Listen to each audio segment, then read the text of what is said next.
Hey, it's Tyler from Rehab to Fab Designs. We are working on a mountain cottage renovation. As you can see, looking at the photos, there are a lot of eyesores in this place when we got here.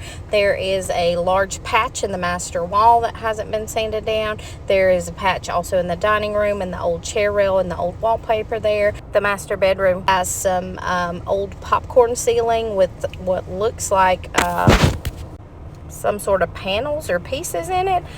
This is the living room ceiling. It is basically drywalled and ready for paint. And as you can see here, this is the hallway bathroom, which the owners had started patching to get ready for paint. It is an old drywall job and is really terrible. There are holes in it everywhere. There are dents in it everywhere. It is just really crappy. And so I went back and did a lot more patching using spackling. As you can see here, there are places all over the walls where I was trying to fill marks and dents and dings to get ready for paint.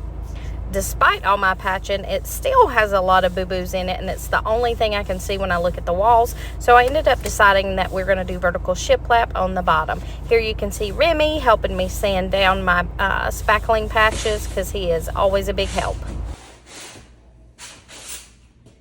Got it?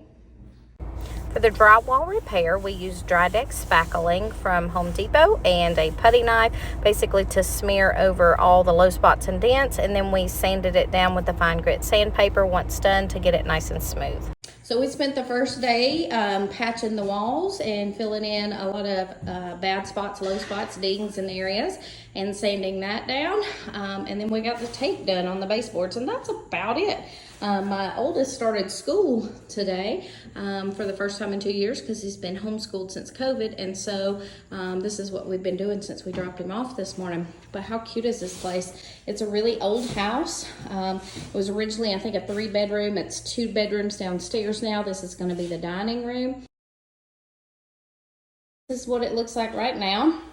They've done some of the patching and stuff themselves as well. Okay, so since they just had the floors redone in here, sanded down and stained and sealed, we are going to protect the floor, and I'll show you how we're doing that. So my husband is going along and putting blue painter's tape along the edge of the baseboards there, and then we're taking paper to run along the bottom to protect the floor. So as always, we are using our favorite tape. It is blue painter's tape made by 3M, and we are in areas where the floor is a tad bit lower than the baseboard. We can slide it up under the baseboard. In other areas, we are just putting it as close to the baseboard as we can get it. Once he gets it pressed down and in place along the edge of the baseboard, we are leaving the rest of the tape, as you can see here, sticking up, and I'm coming behind him sliding paper up under the tape and then pressing it down to seal it. That way we have a nice seal between the baseboard and the floors, and then we have about 12 inches here of coverage with our paper to protect the floor. Once we got the perimeter protected with our brown paper and tape, we came across it with a thicker paper. I'll try to drop a photo in here, and laid this down over top of all of that. That way we have the whole floor covered and protected so that we don't have to worry about paint splatters or tracking it from our shoes.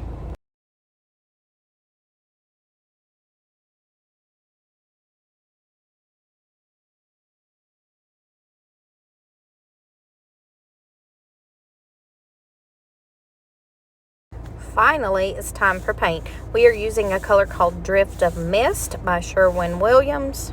You can see it here on the right. We are using it in a satin finish, and then the extra white on the left we are actually using in a matte for the ceiling and also in a higher sheen for the trim. It was done in a satin sheen. I used a 2.5-inch Wooster Pro angled brush to cut in all my corners and also do my trim work on the top trim and on the baseboards. And I used a woven brush from Sherwin-Williams for my roller. For smaller areas and rooms, we used a roller to apply our paint. And then in the larger areas, like the whole living room, my husband actually sprayed it. And the reason we did that is because I actually rolled the ceiling in the living room. It's the first time I've ever rolled a ceiling or painted a ceiling before. And FYI, I don't recommend it. It was excruciating. And since my mama didn't raise no fool, I went straight to Home Depot and bought this airless paint sprayer. It was super easy to set up. My husband read through the instructions and was spraying within minutes. It is actually a really good machine. It has a nice spray to it. It's not cumbersome to move about from room to room. And it's actually really quiet, which was surprising to me. That's about it for the sound. Pretty quiet, huh? The best part is it allowed us to spray a whole room within, I don't know, maybe 30 minutes.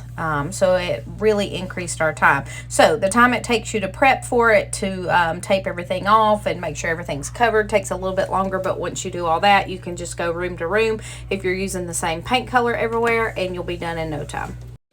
So not only did we use it on the rest of the ceilings in the house, we also got to do some of the walls with it for the larger areas, and it got our paint job done much quicker so we could move on to trim.